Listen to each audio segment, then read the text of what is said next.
Disclaimer: this podcast includes content created using artificial intelligence tools. All information is for general purposes only and does not constitute financial, investment, legal, or regulatory advice. Listeners should verify information independently and consult qualified professionals for personalized guidance. Welcome to the Luxembourg Fundcast.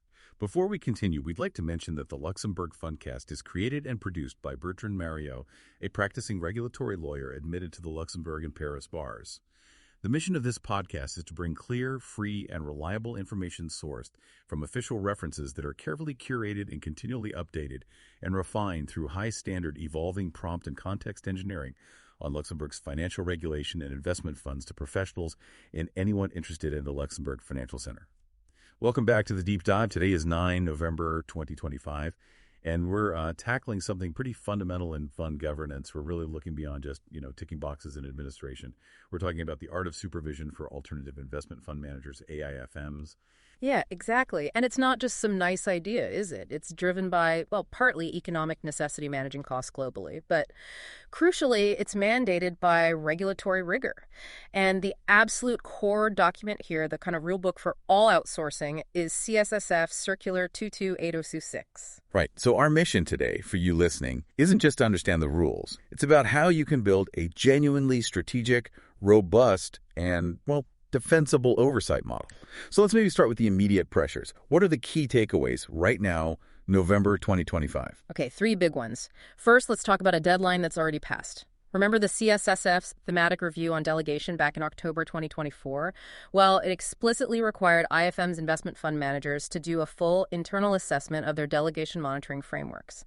That had to be done by the end of Q1 2025. Q1 2025. Okay, so we're now, 7 months past that deadline? If I'm facing the regulator today, what's the immediate risk if that assessment isn't done? Oh, the risk is pretty significant. The CSSF is basically assuming that assessment, its findings, and any fixes are all documented and ready to go. If it's missing, it flags a lack of proactive governance. It's likely the first thing they'll ask about. Right. Okay. Point taken. What's the second key thing, maybe looking forward, that needs to be locked down in new contracts? It's a specific legal clause. It has to be in every service level agreement, the SLA, under 2028-06, and that's the requirement for unrestricted rights of inspection and auditing. Critically, this isn't just for the AIFM or its auditors. It must include the CSSF itself. If that absolute access for the regulator isn't guaranteed in the contract, you're non-compliant from the get-go. Unrestricted access. Okay, that sounds like a potential negotiation headache, but we'll maybe come back to that. What's the third takeaway? A procedural update from mid-year. That's right. CSSF Circular 25894. It came into effect back in June 2025, and it deals with fund liquidations. When an AIF winds down, the AIFM now must notify the CSSF, and they have to use the eDesk portal, the official electronic channel, and the time frame is tight.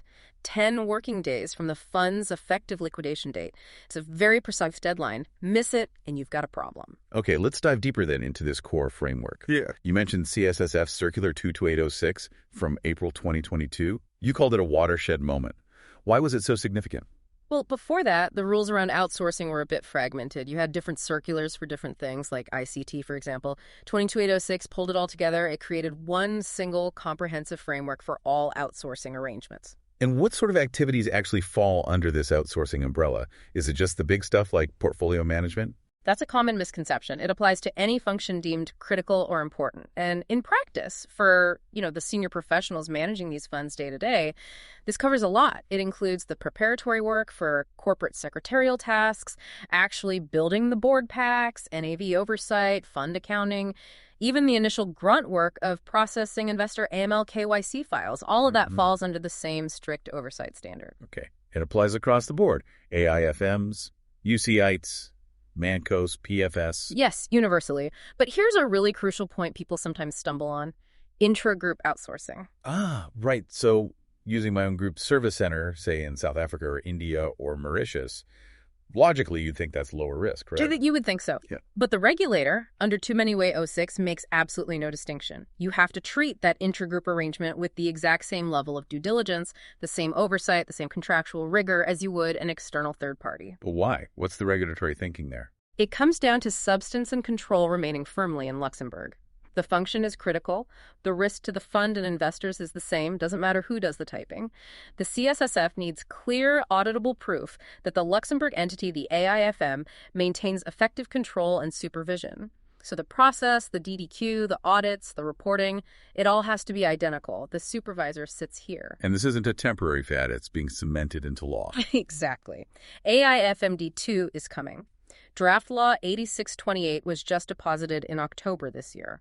Full implementation is required by April 16th, 2026. And it will formally codify substance requirements. We're talking about needing at least 2 full-time persons, or the equivalent based in the EU, running the AIFM's business. It just reinforces the central role of that Luxembourg-based expert supervisor.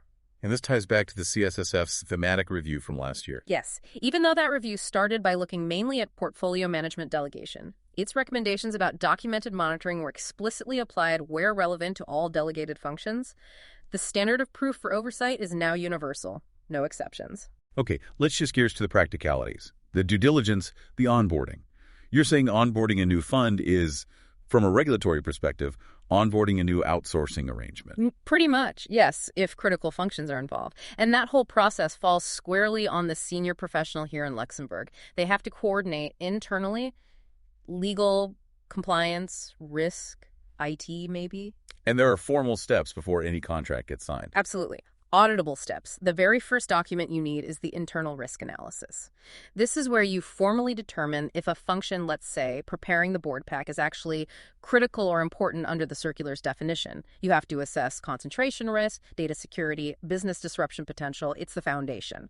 Without this documented analysis, you technically can't delegate that function under 22.806. Okay, risk analysis done. Yep. Then you look externally with the due diligence questionnaire, the DDQ. Exactly. And this can't be a superficial exercise. It needs to demonstrate strong governance. You need to gather evidence, proof of the delegates' professional registration, their resources, their business continuity plans, GDPR compliance, and critically, proof they can actually comply contractually with those CSSF access and audit rights we talked about. This really does sound like a complex project, not just a quick sign-off. You mentioned earlier, market insight suggests even opening a bank account can take months. So for critical outsourcing, what's a realistic timeline? Why 4 to 6 months? It's because of the required steps, the regulatory hoops you have to jump through sequentially. You've got the risk analysis, then the DDQ cycles, often back and forth, then negotiating the actual SLA, which can be complex. And then crucially, if the function is deemed critical, there's the CSSF's mandatory prior notification period. You have to inform them before you start. You can't just sign and go labor next day. If you rush it, you will miss audible steps. That timeline has to drive your fund launch planning. You can't shortcut it. Right, that brings us neatly to negotiating the actual service level agreement, the SLA. You framed this earlier not as a commercial deal, but as evidence for the regulator. Precisely. It's your primary exhibit to the CSSF, proving your compliant oversight framework is real and contractualized. And Circular 2-806 actually mandates certain minimum contractual clauses must be included. Your leverage in negotiation isn't really price, it's regulatory necessity. Okay, let's break down those clauses. Clause 1, audit and access rights. You called it the non-negotiable core. Who exactly needs this right? The circular lists them. The AIFM itself, the AIFM's internal audit function, its statutory auditors, and the big one, the CSSF. And you flagged this as a major challenge, especially with large third parties, cloud providers maybe. They push back hard against unrestricted access for a foreign regulator. They do, fiercely. They see it as potentially giving, say, the CSSF carte blanche to roam their global systems. It's a sticking point. So if the rule says the right is absolute, but the provider resists the procedure, how do you square that circle? What's the art here? The art is conceding on the practicalities, the procedure, without compromising the right itself. So you ensure the contract language keeps the right absolute for the AIFM and CSSF, but you might agree on procedural details. For example, audits require 30 business days notice, happen during business hours. Maybe the AIFM covers costs if the audit is unusually disruptive. You make the execution practical for the provider, but the fundamental right remains intact and non-negotiable in the contract. That's the balance. Okay, clever. Moving to Clause 2, sub-outsourcing. The risk of the daisy chain, where your delegate delegates further. Yes, that's a real risk. You could lose visibility and control quickly. The SLA must explicitly prohibit any further sub-outsourcing unless the AIFM gives its prior specific written consent. You need to hold that control point. Clause 3. Service levels of reporting using KPIs. What makes a KPI effective for supervision here? They need to be quantitative, measurable, and directly relevant to what the Luxembourg supervisor needs to see. Avoid vague goals. Think concrete. Board packs delivered 5 working days before the review deadline. Or first-pass investor KYC files processed within 48 hours. Urgent board resolutions drafted within 3 business hours. The regular report showing performance against these specific KPIs is your core evidence of ongoing monitoring. Makes sense. And finally, Clause 4, termination and exit strategy, the regulatory prenup. Exactly. CSSF 200U8 or 6 requires a documented exit plan from the outset. The absolutely vital part of this clause is cooperation. The SLA must legally oblige the outgoing provider to fully cooperate during a transition. That means providing data, records, assistance to ensure a smooth handover to a new provider or back in-house. It stops the AIFM from being operationally held hostage if things go sour.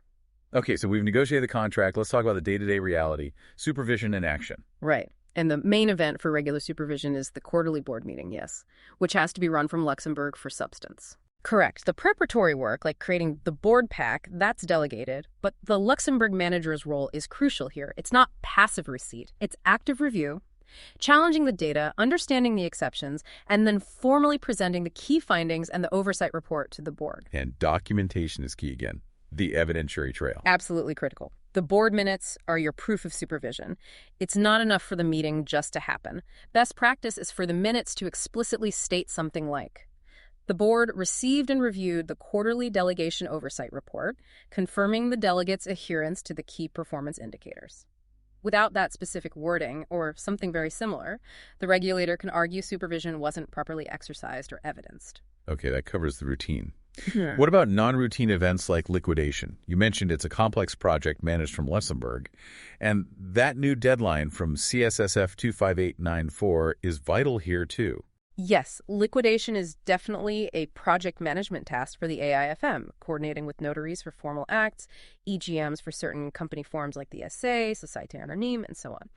And you absolutely must remember that deadline from June 2025. Inform the CSSF via the eDesk portal within 10 working days of the fund's effective liquidation date.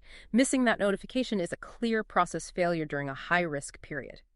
So all this complexity, this rigor, it brings us back to the strategy. Why do it? Why outsource and manage this whole supervisory layer? Well, the economic reality is inescapable, isn't it? Luxembourg is a high-cost place to do business. Doing routine, back-office, preparatory work here is often just too expensive to be competitive. Outsourcing that work is often an economic necessity. And this has fundamentally changed how services are priced, hasn't it? It really has. Think about the shift. The old model was often about billing hourly rates for, frankly, junior staff input time spent compiling things. The new model is increasingly about a fixed fee, and what the client is paying for isn't just the admin output. They're paying for the output plus assurance. They are paying for that expert, high-governance supervision layer run by the senior professional in Luxembourg. That provides the regulatory peace of mind. So is that the unique selling point, the USP of Luxembourg today? Not just the fund structures, but the supervision. I think it's a huge part of it. Luxembourg has definitely evolved. It's not just a toolbox of fund structures anymore. It's become a global regulatory risk management and compliance center. The competitive advantage now is offering that turnkey CSSF 200-806 compliance supervision model. You leverage cost-effective global centers for the legwork, but the local experts provide the vital substance, run the demanding board meetings, manage the audit trail. You're selling certified compliance and oversight. Okay, let's look towards the end then. What's the regulator's next move? We should probably start with that deadline that's already passed, the Q1 2025 assessment. Yes, absolutely. That invitation from the CSSF back in October 2024 to assess delegation monitoring by end of Q1 2025, well, it's effectively a requirement now. As of today, 9 November 2025, any senior professional needs to have that assessment, its findings, and the documented follow-up actions ready for immediate inspection. It's table stakes for a regulatory visit. Right. Looking slightly further ahead, what are the big regulatory trends people need to be actively preparing for over, say, the next 12 months? Two major ones stand out. First, AIFMD Day implementation. The clock is ticking. Transposition deadline for draft law 8628 is 16 April 2026. That's going to dominate implementation projects, adapting substance models, risk processes to meet the new legal requirements. Second is digital supervision, mainly driven by DORA, the Digital Operational Resilience Act. That picked in January 2025. DORA really changed the game for for managing ICT outsourcing, especially cloud providers. We've already seen the CSSF proactively aligning Circular 22806 back in April 2025 via Circular 28883 to sync up definitions and avoid overlap. So tech oversight is getting sharper focus. And one final area, often delegated AML-CFT oversight. That's getting tighter too. Definitely. We're seeing much more scrutiny, particularly from the AED, the Administration de Enregistrement et des Domaines. They significantly upped the reporting requirements for the 2024 financial year. They now demand a specific signed report from the responsible to control the RSC, the person responsible for AML for all unregulated AIFs. It signals very clearly that ineffective oversight of delegated AML KYC functions just won't be tolerated. So, just to quickly recap the 3 absolutely critical action items from our discussion today. 1, your Q1 2025 delegation assessment. It must be complete, documented, and ready. 2, that mandatory clause in your SLAs guaranteeing unrestricted audit and access rights for both the AIFM and the CSSF under 22A06, non-negotiable. And 3, the new procedure under CSSF 25894, that 10 working day eDesk notification to the CSSF upon a fund's effective liquidation. Know it, track it, do it. So the final thought for you, our listener, this whole shift towards supervision, it's not about less work. It's actually about higher value work. It demands sophisticated, evidence-based project management and regulatory navigation. And it's that expertise that ultimately justifies Luxembourg's premium position and the value you bring. You're providing assurance, packaged and delivered. This podcast includes content created using artificial intelligence tools. All information is for general purposes only and does not constitute financial, investment, legal, or regulatory advice. Listeners should verify information independently and consult qualified professionals for personalized guidance. Sign off. This podcast is a collaborative and free resource that improves continually, so your comments or requests for new topics are highly welcome, especially on YouTube. We want to be a helpful strength for everyone working in the Luxembourg Financial Center at all levels. We are often asked how you can help us. Well, a great way to help is by subscribing to our shows on all major podcast platforms, including Spotify, as well as on Apple Podcasts, where a 5-star rating would really help us. You can also like our videos and subscribe to our YouTube channels, Rigor Media and Bertrand Murillo Avocats. We also invite you to follow or connect with Bertrand Murillo on LinkedIn and to like and comment on our posts there. All relevant links will be available in the show notes. For our French-speaking listeners, you can also find our sister podcast in French. It was the Luxembourg Fundcast for you today. Episode 2. This podcast includes content created using artificial intelligence tools. All information is for general purposes only and does not constitute financial, investment, legal, or regulatory advice. Listeners should verify information independently and consult qualified professionals for personalized guidance.